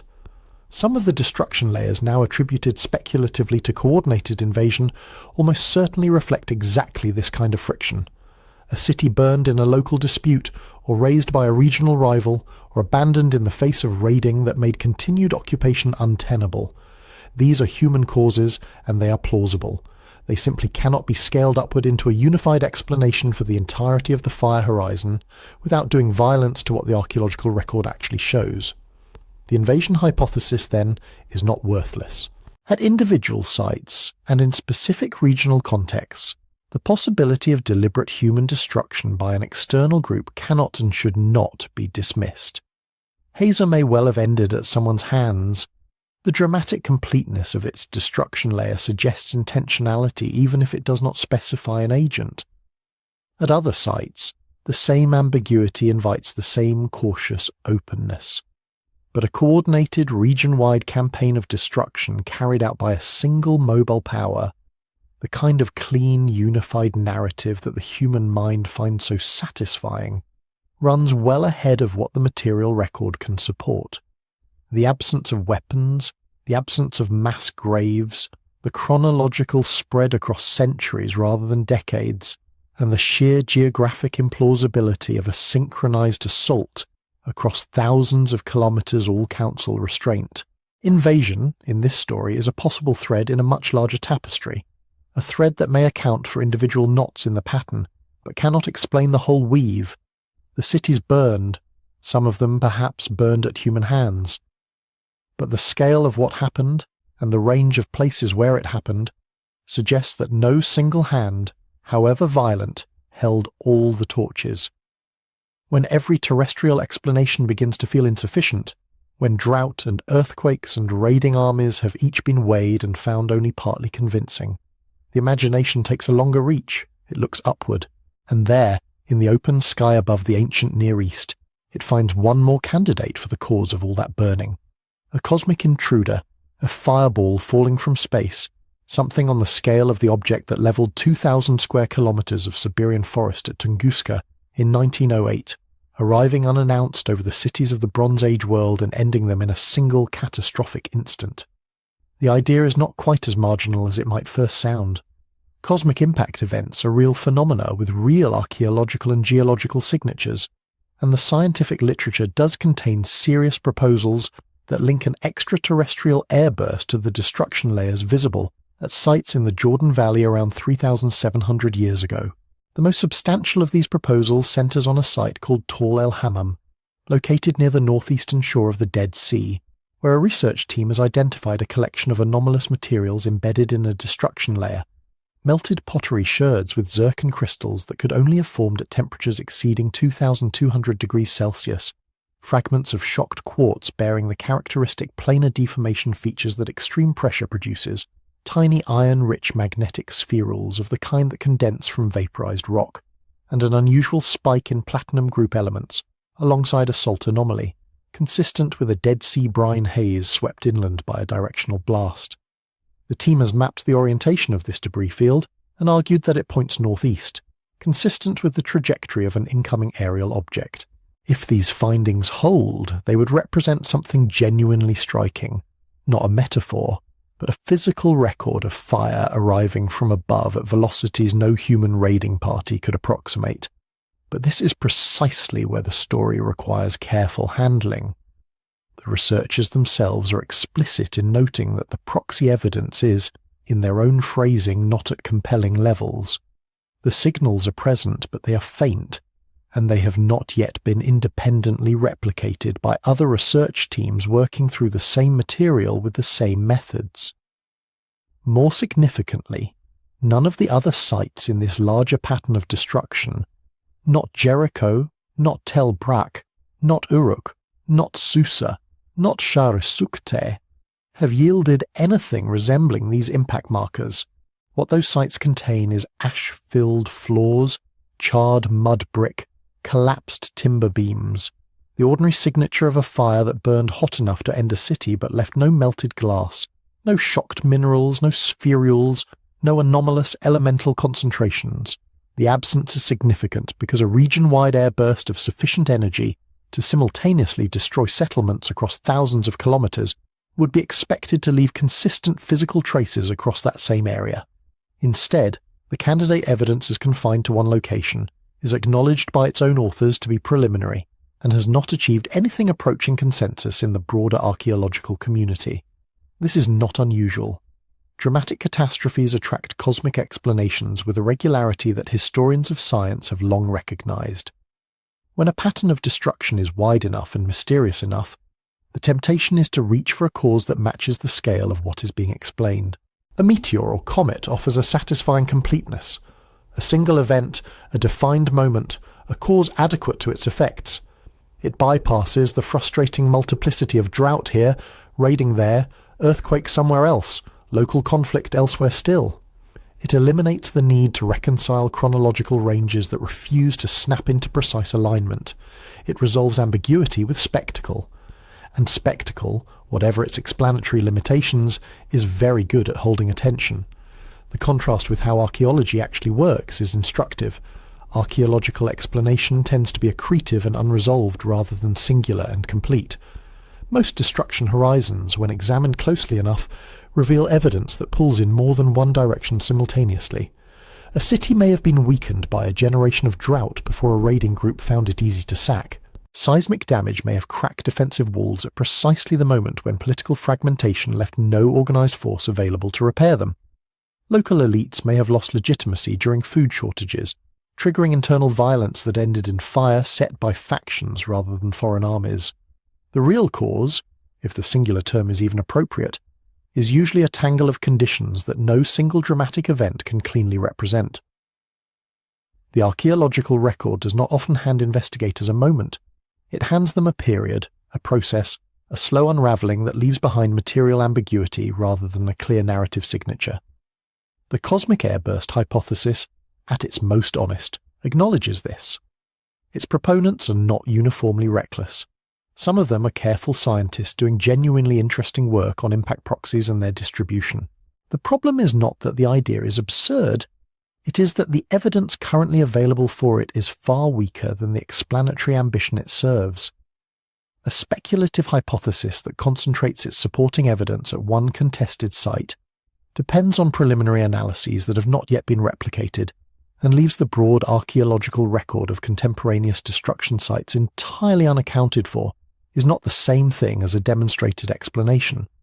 It occupies a different category, an imaginative possibility worth tracking as research continues, but not a foundation on which any serious reconstruction of the past can currently rest. What the hypothesis does usefully illuminate is the line that separates genuine historical inquiry from the kind of storytelling that borrows the vocabulary of science without accepting its constraints. That line is drawn not by the drama of a proposition, but by the quality and reproducibility of its evidence. A single site with preliminary data and acknowledged gaps does not establish a region-wide cause. The absence of comparable markers at contemporaneous sites is not a minor complication to be set aside. It is, in methodological terms, a serious problem, and the very appeal of the cosmic explanation, its tidiness, its scale, its capacity to explain everything at once, is precisely the quality that should prompt the most careful scrutiny. The best explanations in archaeology are rarely the most satisfying ones. They are the ones that survive the full weight of what the evidence shows, including the parts that resist neat resolution. The cities burned.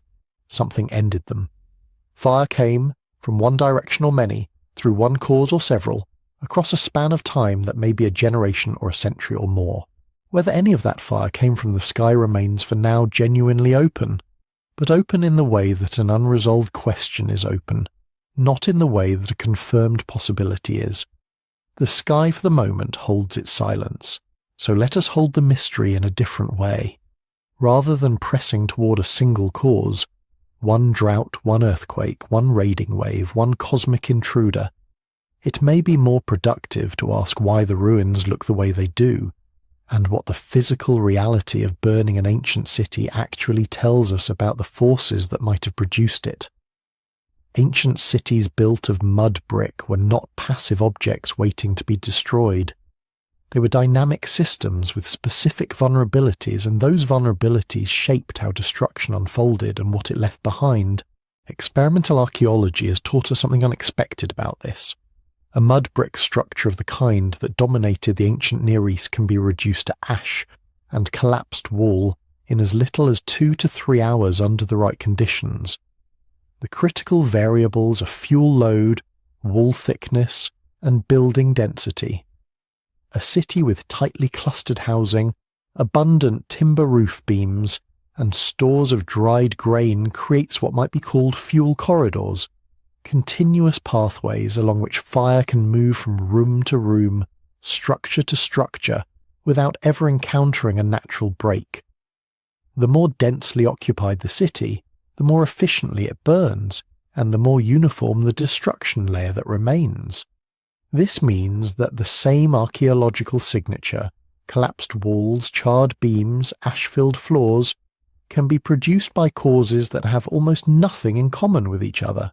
A fire started deliberately by a raiding force might spread and intensify through exactly the same physical mechanisms as a fire started by a dropped lamp or an overturned cooking hearth.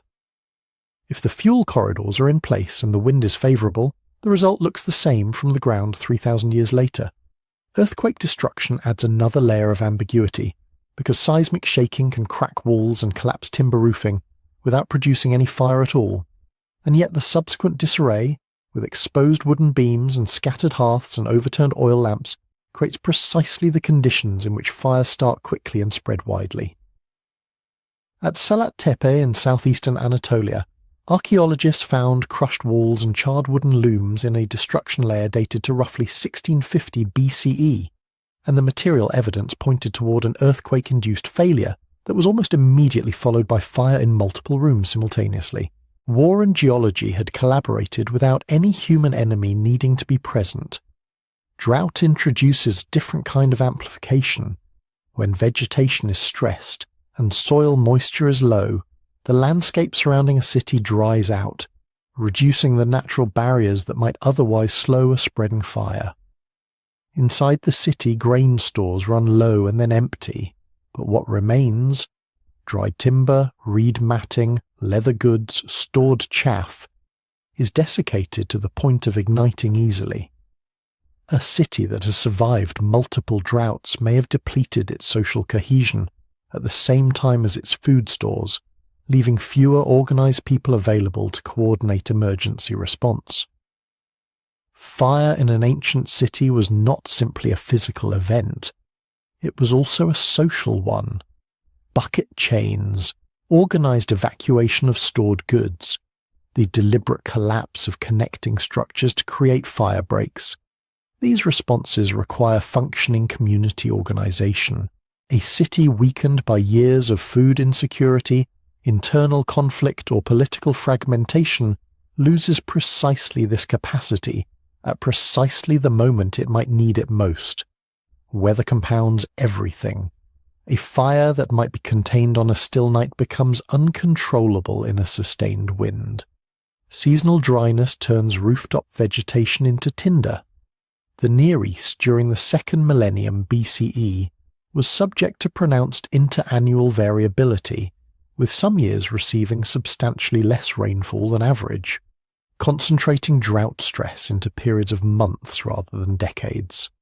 A city that survived a general aridity trend might still be destroyed in a single dry spring, during a single windstorm, because the conditions that made fire catastrophic all aligned within a span of hours. What this means for the regional pattern is important. When archaeologists trace a fire horizon across sites separated by hundreds of kilometers, from the Jordan Valley through the Syrian steppe to the Iranian plateau, they are not necessarily looking at a single event propagating across space. They may be looking at a common vulnerability expressing itself through locally different triggers. Each site may have burned for its own reasons, through its own sequence of causes, but all of them burned during the same century because all of them shared the same underlying susceptibilities: dense urban fabric, limited water access, drought-stressed hinterlands, reduced political resilience, and a regional climate that had turned hostile. The tinder was laid down slowly across decades. What ignited it site by site may have differed considerably. This reframing shifts the central question. Instead of asking what single catastrophe struck the ancient world in roughly the 17th century BCE, it becomes more useful to ask what made these cities so fragile that so many different kinds of ignition could bring them down within the same era. That is a question about urban systems rather than external shocks, about the internal architecture of early civilizations and the conditions under which their complexity becomes a liability rather than an advantage. A city's density, which allowed it to house thousands of people and coordinate large-scale agriculture and trade, also made it a more efficient vessel for fire. A city's grain stores, which were its hedge against annual variability, became extraordinary fuel once abandoned or left unguarded. The very features that made these settlements powerful also made them combustible. This does not resolve the mystery in the way a single dramatic answer might. It does not name a culprit or point to a moment. What it does instead is reframe the problem as one of interconnected vulnerability, a web of stresses and amplifications that could be tripped by causes ranging from accident to arson, from seismic rupture to political collapse, from coastal raiders to a run of particularly dry years. Several of these triggers may have been operating simultaneously, overlapping within the same broad century in ways that the radiocarbon dates cannot distinguish from each other. The apparent synchrony in the destruction record may not indicate a single shared cause so much as a shared condition. A regional civilization stretched to the edge of its resilience, waiting for the various sparks that history, as it always does, eventually provided. The fires were real, the ash is there, but understanding what the ash means requires accepting that the ancient world burned the way all complex systems eventually do, not from one cause, but from the accumulated weight of many, and yet accepting that complexity is not the same as understanding it. The evidence that remains after 3.5 millennia of burial, erosion and excavation is genuinely remarkable, but it is also genuinely incomplete, and being honest about where it falls short matters as much as describing what it reveals. Begin with the dates themselves. The radiocarbon record for this period is frustratingly ambiguous, not because of poor technique, but because of the structure of the calibration curve. When scientists convert a radiocarbon measurement into a calendar year, they rely on a curve that maps known radiocarbon concentrations against tree ring dated samples. Around the 17th and 16th centuries BCE, this curve has pronounced wiggles, sections where the same radiocarbon concentration corresponds to multiple possible calendar dates, producing calibrated ranges that can spread across a century or more. The high-precision dates from Tellus alternate Jericho illustrate this exactly. A short-lived grain sample returned a radiocarbon age of 3,306 plus or minus 7 years before present, and a charcoal sample from the same destruction layer gave 3,370 plus or minus 6 years. Both are precise measurements, and yet once calibrated, the resulting date ranges are wide enough to accommodate considerable ambiguity about exactly when that city burned, and whether it burned at the same moment as cities hundreds of kilometers away. Precision in the laboratory does not automatically translate into precision in the historical narrative. This problem compounds across sites. At Brak in northeastern Syria, the major destruction layer in level 16 is dated to roughly 3600 BCE, a different period entirely from the later fire horizon, while earlier monumental phases, including the significant level 20 from the late 5th millennium, remain only partially published. The full stratigraphic record that would allow proper comparison with other sites has not yet reached print. This is not a failure of archaeology so much as a reflection of how slowly and carefully the discipline must move. Large-scale excavations generate decades of analysis before their final volumes appear, and in the meantime, the gaps in the record can mislead anyone trying to construct a unified picture across the region. When the published evidence from some sites is rich and detailed, and from others still forthcoming, any synthesis is necessarily provisional. The famous names also carry a risk. Jericho, Uruk, the burnt city. These are words that carry enormous weight in the popular imagination, and their appearance in the same narrative creates an impression of order and simultaneity that the actual evidence does not fully support. A reader or listener encountering those names in sequence naturally assumes that the sites must be speaking to each other, that their destruction layers line up neatly and point toward a common cause. But the reality is that these cities were excavated at different times by different teams using different methodologies. Their destruction layers were identified with different degrees of confidence, and some of them were published decades before modern radiocarbon techniques were even available. The coherence that the famous names suggest is partly real and partly a product of how we tell the story. Naming a mystery makes it feel more solved than it is. What is genuinely strong in the evidence is this.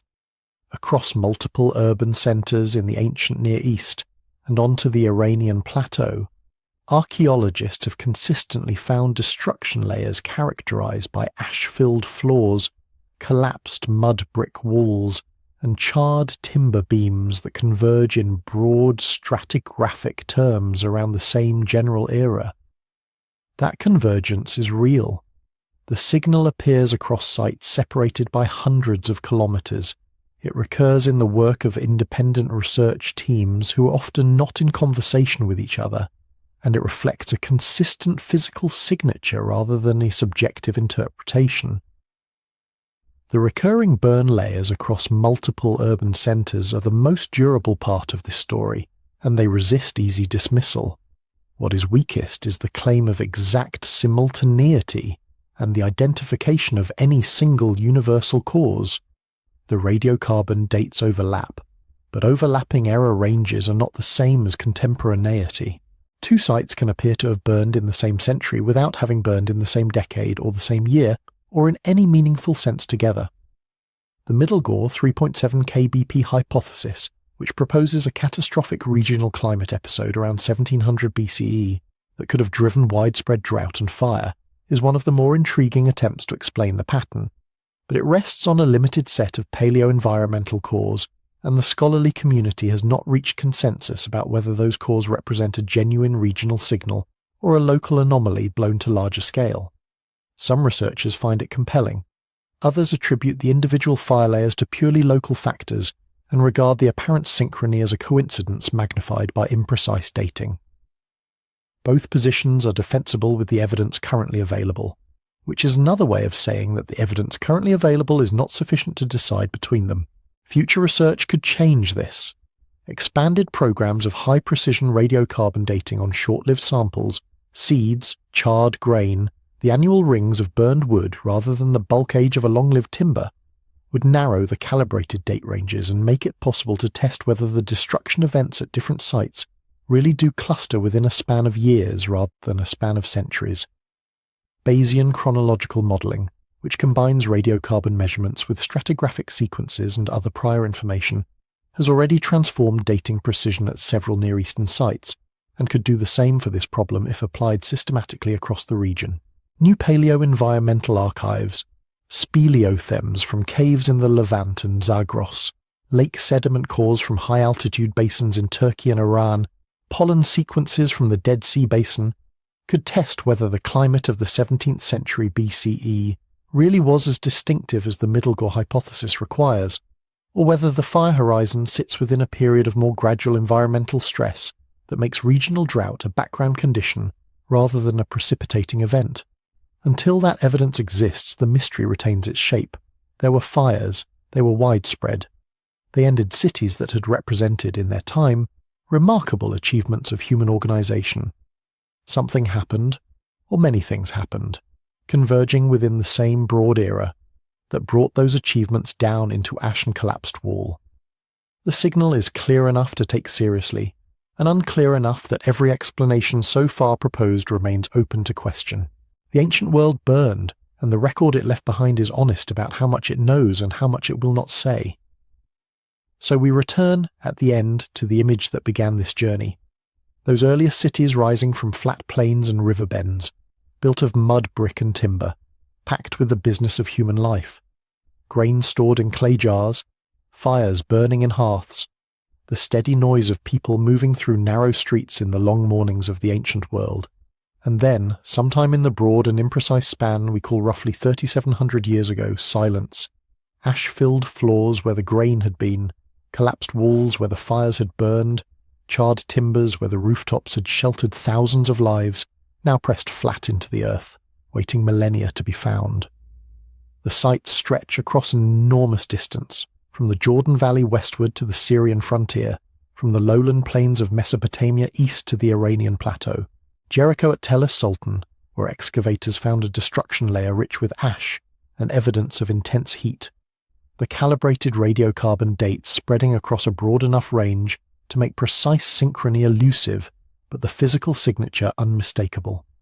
Tel Brak in the dry northeast, with its mass graves and its burned building horizons, its evidence of a society that had passed through violence and fire not once, but across several generations of occupation. Uruk and Susa, the great southern cities that had defined what a city even was in the millennia before this moment, carrying their own records of stress and abandonment into their later strata. And Shari Sukte, the burnt city, standing at the far eastern edge of this story on the Sistan Plain, bearing its name with a kind of dark honesty, its multiple fire phases spanning thousands of years and ending in abandonment around the same broad horizon that marks so many of the others. What caused it? This is the question that the evidence approaches and then, gently, refuses to answer in full. The climate argument is the most far-reaching. A prolonged shift toward aridity across the Near East and Central Asia, possibly sharpened by whatever the Middlegore 3.7K BP event represented, would have dried out landscapes, stressed agricultural systems, and left timber structures far more vulnerable to accidental or deliberate fire. The paleo-environmental evidence for drought conditions in this period is real and worth taking seriously, even if the specific hypothesis of a regional catastrophe concentrated around 1700 BCE remains debated and has not won universal acceptance. Drought does not have to be catastrophic to be devastating.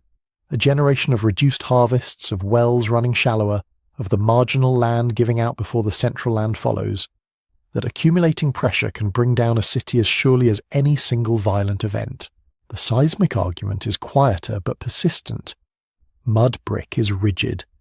When the ground moves beneath it, it does not flex, it fractures, and fractured walls fall on the fires that were burning inside them, and those fires spread into storage rooms where the oil and the grain become fuel. Several excavators at Jericho have proposed an earthquake as the immediate cause of that city's great collapse, and the structural evidence, the pattern of how the walls fell, the directionality of the debris, supports this interpretation with at least partial confidence. Earthquakes and fires are not competing explanations. They are often a single sequence. Conflict is there too in the record. The weaponry buried at Brak, the mass graves, the evidence at Hazer and other sites of destruction, layers that follow no pattern consistent with accident. Human beings have always been capable of burning what others built, and the period around 1700 BCE was one of considerable movement across the Near East, of populations under pressure, borders dissolving, old hierarchies losing their grip. Whether that amounts to coordinated raiding by some identifiable group, or simply the diffuse violence that accompanies societal stress, is harder to say. The material culture evidence for a specific invading force is sparse, and attributing fire layers to named historical actors, whether the Sea Peoples or anyone else, requires more certainty than the archaeology currently provides. And then there is the most dramatic possibility of all. The high-temperature vitrified material, the salt layers, the directional blast evidence at Tall El Hammam in the Jordan Valley, which some researchers interpret as the signature of a meteoritic airburst of the kind that devastated the Tunguska region in 1908. The geochemical proxies are real. The interpretation remains speculative. The scientific community has not reached consensus. It is a hypothesis worth watching as more data comes in, but not one to anchor a conclusion to. What can be said, with honesty and without exaggeration, is this. Civilization in its earliest form was both remarkable and fragile. These cities were genuine achievements, of organization, of engineering, of the human capacity to build something larger than a family or a tribe and keep it running across generations, and they were built of mud and timber in a landscape that could dry out or shake or be crossed by enemies, and when they burned they left behind almost nothing except the ash, and the collapsed walls, and the silence that archaeologists have been reading carefully and incompletely for the better part of 2 centuries. The ruins are still there, the questions that rise from them are still open, and somewhere beneath the present surface of the ancient world the cities are still burning quietly at the edge of what we know.